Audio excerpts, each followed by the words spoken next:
বিসমিল্লাহির রহমানির রহিম। আসসালামু আলাইকুম ওয়া রাহমাতুল্লাহি ওয়া বারাকাতুহু।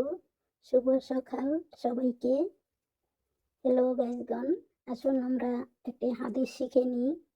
রাসূলুল্লাহ সাল্লাল্লাহু আলাইহি সাল্লাম বলেছেন, আল্লাহ পবিত্রতা ছাড়া সালাত কবুল করেন না এবং হারাম পথে উপার্জিত সম্পদের দান কবুল করেন না।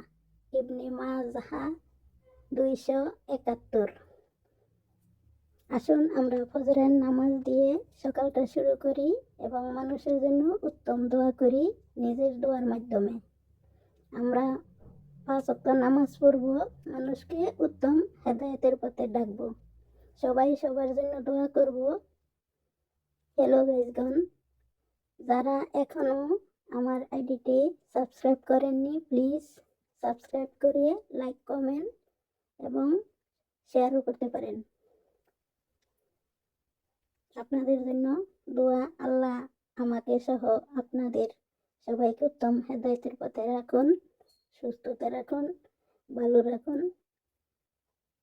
আমিন।